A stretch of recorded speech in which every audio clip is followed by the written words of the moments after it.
आप सभी को नमस्कार। आज मैं आप सभी के समक्ष एक धार्मिक कहानी लेकर आई हूँ कि एक गाय ने बताया मनुष्य इन 3 कारणों से हमेशा ही गरीब बना रहता है। एक गांव में एक किसान परिवार रहता था और उस किसान परिवार की हालत बहुत ही गरीब थी। वह किसान दिन रात खेत पर काम करता और उसकी पत्नी भी उसका काम में हाथ बटाती थी। किसान की पत्नी गर्भवती थी। कुछ दिनों के बाद उसने एक बच्चे को जन्म दिया, लेकिन बच्चे को जन्म देने के कुछ समय बाद ही किसान की पत्नी मृत्यु को प्राप्त हो गई। अब किसान पर दुखों का पहाड़ टूट पड़ा और ऊपर से धन की कमी और साथ ही बच्चे का पालन पोषण भी करना, जिस कारण से उसे बहुत परेशानी होने लगी। अब वह छोटा सा बच्चा भूखा प्यासा रहता, परंतु किसान के घर में दूध देने वाला कोई पशु नहीं था जिससे किसान अपने बच्चे का पालन पोषण कर सके। वह बच्चा मारे भूख के रोता चिल्लाता तो किसान चावल पकाकर चावल का पानी निकालकर बच्चे को पिलाता, परंतु इससे बच्चे की भूख तो शांत नहीं होती, उसे तो दूध ही चाहिए था। इसी तरह से 2-3 दिन बीत जाते हैं तो उस किसान का एक पुराना दोस्त घर आता है और किसान की ऐसी हालत देखकर वह कहता है, हे मित्र, हमारे गांव के पास ही जो जंगल है उसमें एक सिद्ध पुरुष रहते हैं और उनके पास एक गाय है। तुम उन्हीं के पास जाओ और उनसे प्रार्थना करना और उस गाय को मांग लेना। मुझे पूरा विश्वास है कि वो साधु महात्मा उस गाय को तुम्हें दे देंगे। तब वह किसान दोस्त की बात सुनकर अगले ही दिन वहां जाने का मन बना लेता है। फिर जब अगला दिन होता है तब किसान अपने बच्चे की जिम्मेदारी पड़ोसी महिला को सौंपकर जंगल की तरफ चल देता है। अब चलते चलते सुबह से शाम हो जाती है, लेकिन वह किसान चलता ही जाता है और अंत में वह सिद्ध पुरुष की कुटिया पर पहुंच जाता है और साधु महात्मा की कुटिया पर जाकर महात्मा को प्रणाम करता है और कहता है, हे महाराज, मेरी पत्नी ने एक बच्चे को जन्म दिया और जन्म देने के कुछ दिनों के बाद ही वह इस दुनिया को छोड़कर चल बसी। अब वह बच्चा भूख के मारे छटपटा रहा है और मैं उसका पेट नहीं भर पा रहा हूँ, इसलिए मैं आपके पास आपसे आपकी गाय मांगने आया हूँ। कृपा करके मुझे अपनी गाय दे दीजिए ताकि मैं बच्चे को दूध पिलाकर उसकी भूख शांत कर सकूं। तब साधु महात्मा ने कहा, हे किसान, मैं तुम्हें इस गाय को अवश्य दे दूंगा। तुम्हारे ऊपर जो विपत्ति आई है और जिस प्रकार तुम्हारा बच्चा भूख से व्याकुल है, मैं उन सब परिस्थितियों को समझ सकता हूँ। मैं इस गाय को तुम्हें दे दूंगा, लेकिन मेरी एक शर्त है, तुम इस गाय को अपने पास ले जाकर इसके खाने पीने और रहने का पूरा ध्यान रखोगे और समय समय पर चारा पानी देते रहोगे और सुबह अपने भोजन करने से पहले पहली रोटी तुम गाय को जरूर खिलाओगे, क्योंकि जहाँ गाय माता जाती है उनके पीछे पीछे सिद्धि के दाता और भाग्य के विधाता भी आ जाते हैं। इस गाय को ले जाने के बाद तुम इसकी सेवा करोगे और अपने भोजन करने से पहले रोजाना एक रोटी खिलाओगे और इसे साफ स्वच्छ रखोगे। तब तुम्हारे घर में धन की कोई कमी नहीं होगी। मेरी एक बात हमेशा याद रखना कि जब तुम्हारी जरूरतें पूरी हो जाएं और तुम इस गाय का लाभ उठा लोगे तो यह गाय दूध देना बंद कर देगी। तब इस गाय को मत छोड़ना, अन्यथा तुम फिर से दरिद्र हो जाओगे। इतनी बातें मेरी याद रखना। किसान ने कहा, हे महाराज, मैं इन सब बातों का ध्यान रखूंगा। आप मुझे यह बताइए कि आप इस गाय के बदले में मुझसे क्या लेंगे। तब उन महात्मा ने कहा, मैं तुमसे कुछ नहीं लूंगा, मैं तुम्हें इस गाय को ऐसे ही प्रदान करता हूँ। मैं तुमसे कुछ लेकर क्या करूंगा, मैं एक सन्यासी हूँ और मुझे धन दौलत की आवश्यकता नहीं है। यह बात सुनते ही किसान साधु महात्मा को प्रणाम करके उस गाय को लेकर अपने घर चला आता है और उस गाय को चारा पानी खिलाने के बाद दूध निकालकर अपने बच्चे को दूध पिलाता है। इसी प्रकार से रोज सुबह शाम गाय की खूब सेवा किया करता था। बड़े ही अच्छे तरीके से गाय को नहलाता और भोजन करने से पहले गाय को रोटी खिलाता। अब किसान का लड़का धीरे धीरे बड़ा होने लगा और साथ ही वह किसान भी उस गांव का सबसे धनवान आदमी बन गया था। और इसी तरह किसान का जीवन बड़े ही अच्छे तरीके से गुजर रहा था। अगर किसी कारणवश किसान को कहीं दूर जाना पड़ता तो गाय की देख रेख की जिम्मेदारी अपने नौकरों को सौंप देता और कहता कि गाय को किसी भी प्रकार का कोई कष्ट नहीं होना चाहिए और मेरे आने तक तुम गाय की देखरेख करना। यह कहने के बाद किसान चला जाता और लौट कर आने के बाद फिर से गाय माता की सेवा में लग जाता। कुछ समय बाद एक दिन अचानक गाय ने दूध नहीं दिया तो किसान ने सोचा कि हो सकता है किसी कारणवश गाय ने दूध नहीं दिया होगा, लेकिन अगले दिन वह फिर से दूध नहीं देती है।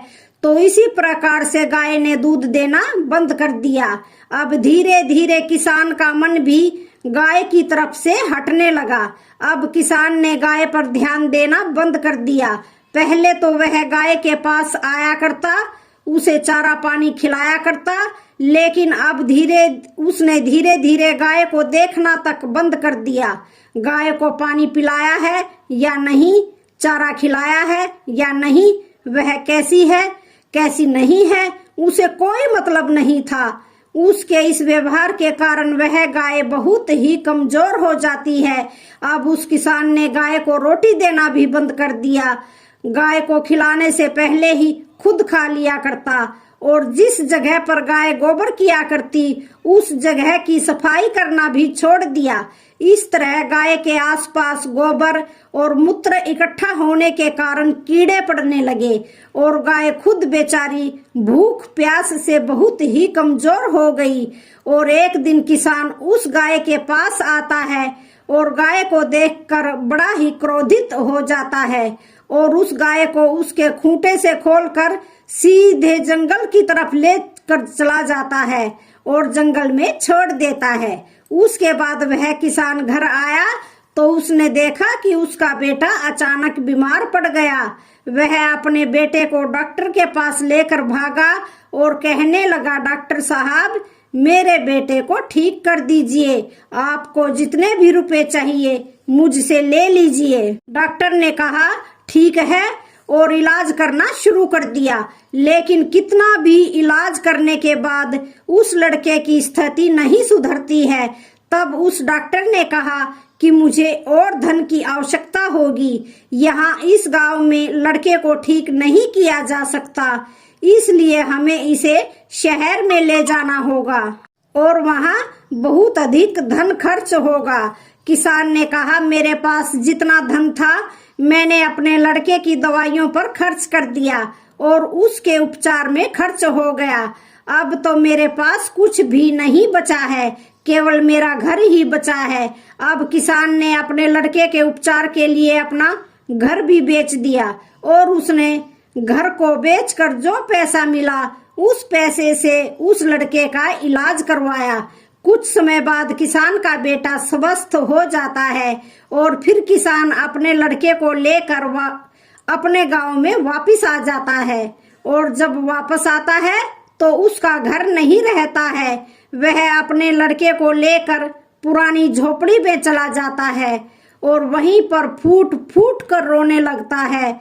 किसान सोचता है कि यह सब मेरी ही गलती के कारण हुआ है, मैंने ही साधु महात्मा की बातों पर ध्यान नहीं दिया और गाय माता पर अत्याचार किया, उसकी देख रेख नहीं की, उसके चारे पानी की व्यवस्था भी नहीं की, इसी कारण मेरे साथ ऐसा हुआ है।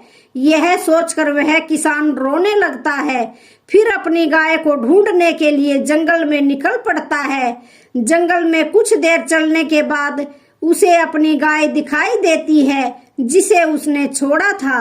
अब गाय के पास जाने के बाद किसान अपनी गाय के पैरों में गिरकर माफी मांगने लगता है और हाथ जोड़कर विनती करने लगता है और गिड़गिड़ाने लगता है और कहने लगता है, हे गाय माता, मैं आपका अपराधी हूँ, मैं आपका ख्याल नहीं रख सका, आपको खूंटे से बांधकर चारे पानी के लिए तरसा दिया, मैं आपके स्थान से मलमूत्र साफ नहीं किया और वहां कीड़े पड़ गए, मेरी ही गलती के कारण आप बहुत कमजोर हो गई हो। हे गौ माता, आप मुझे माफ कर दीजिए और मेरे साथ वापस मेरे घर चलिए। तब गाय माता ने कहा कि हे किसान, अगर ऐसी बात है और तुम्हें तुम्हारी गलती पर पश्चाताप हो रहा है तो तुम हमेशा मेरी यह 3 बातें याद रखना।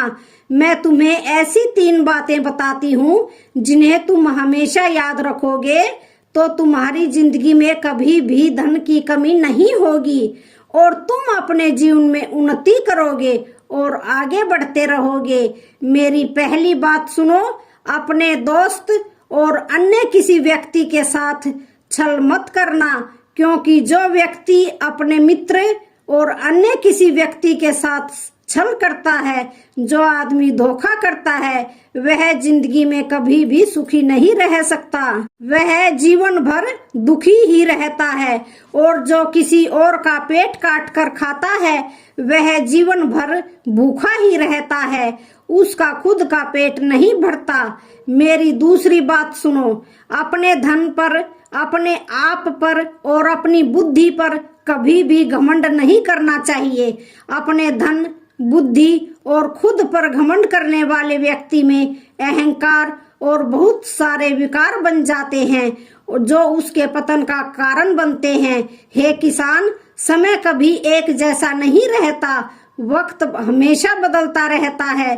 तुमने अपने आप पर और अपने धन पर घमंड किया, यही तुम्हारी बहुत बड़ी भूल थी, तुम्हारी बहुत बड़ी कमी थी, क्योंकि कल क्या हो जाए इसको कोई नहीं जानता। समय बड़ा बलवान है, समय अच्छे अच्छे धुरंधरों को धूल चटा देता है। इसलिए अपने धन पर कभी भी घमंड मत करना कि मेरे पास धन है तो मैं कुछ भी कर सकता हूँ। धन के साथ तुम्हारे अंदर अहंकार भी आ जाएगा और वही अहंकार तुम्हारे पतन का कारण बनेगा और तुम्हारे सोचने समझने की क्षमता को नष्ट कर देता है।